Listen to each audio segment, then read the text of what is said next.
ಹೋಗ್ತಾ ಇದೆ, ಎಲ್ಲೋ ಅಲ್ಲೊಂದು ಇಲ್ಲೊಂದು 4-6 ಹನಿ ಮಳೆ ಬಿದ್ದು ಹೋಗುತ್ತಿರುವ ಕತೆಗೆ. ಇದು ಹಾಗೇನೆ ಸಕ್ಕರೆ ಕಾಯಿಲೆ ಇದ್ದಂತಹ ರೋಗಿಗೆ ಇದ್ದಕ್ಕಿದ್ದಂತೆ ವೈದ್ಯರೊಬ್ಬರು ಒಂದು ದಿನ ಇವತ್ತು ನೀನು ಲಾಡು ತಿನ್ನಬಹುದು ಅಂತ ಹೇಳಿದ್ರೆ ಅವ್ರಿಗೆ ಏನು ಅನ್ನಿಸ್ಬೇಕು ಅವತ್ತು ಖುಷಿ. ಇದು ಹಾಗೆ ಇವತ್ತು ಬಿದ್ದಿರೋ ಮಳೆ ಸತತ 150 ದಿನಗಳಿಂದ ಬಸವಳಿದು ಹೋಗಿದ್ದ ನಮ್ಮಂಥವ್ರುಗಳಿಗೆ ಅಲ್ಲಿ ಮಳೆ ಬಂತಂತೆ ಅಂದರೆ ಆ ಮಳೆ ಶಬ್ದನೇ ಸಾಕಾಗಿತ್ತು ನಮಗೆ. ಅಷ್ಟು ಸಂತೋಷ. ಆದರೆ ಮಳೆಯ ಸದ್ದನ್ನು ಅಥವಾ ಮಳೆಯೇ ನಾಚಿಕೆ ಪಟ್ಟುಕೊಂಡು ಓಡಿ ಹೋಗುತ್ತಿದೆಯೇನೋ ಎಂದು ಭಾವಿಸುವಂತೆ ನಡೆಯುತ್ತಿರುವ ಪೆನ್ ಡ್ರೈವ್ ಕಥೆಯಂತೂ ಇನ್ನಷ್ಟು ಕಾವು ಎಬ್ಬಿಸಿದೆ. ಹುಟ್ಟು ಹೋರಾಟ ಮಾಡ್ಕೊಂಡ್ಬಂದಿರೋನು ಲೋಕಸಭಾ ಚುನಾವಣೆಯ ಹೊತ್ತಲ್ಲಿ ಬಯಲಾದ ಈ ಪ್ರಜ್ವಲ್ ರೇವಣ್ಣ ಎಂಬ ಪೆನ್ ಡ್ರೈವ್ ಪ್ರಕರಣ ಈಗ ರಾಡಿ ಹಬ್ಬಿಸ್ಕೊಂಡು ಕೂತಿದೆ.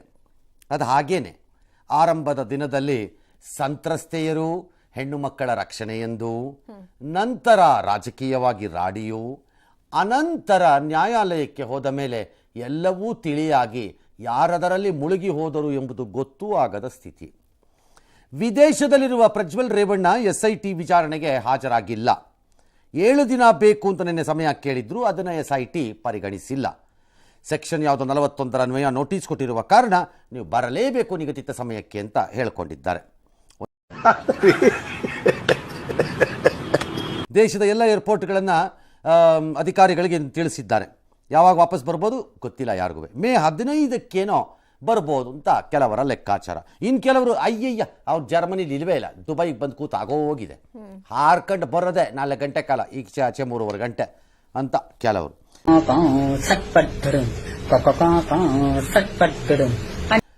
ಅವರ ಸೋದರ ಸೂರಜ್ ರೇವಣ್ಣ ಹೇಳ್ತಾರೆ, ಇಲ್ಲ ನನಗೂ ಏನು ಐಡಿಯಾ ಇಲ್ಲ, ಗೊತ್ತಿಲ್ಲ, ಬರ್ತಾರೆ ಅನ್ಸುತ್ತೆ ಅಂತ ಅವರು.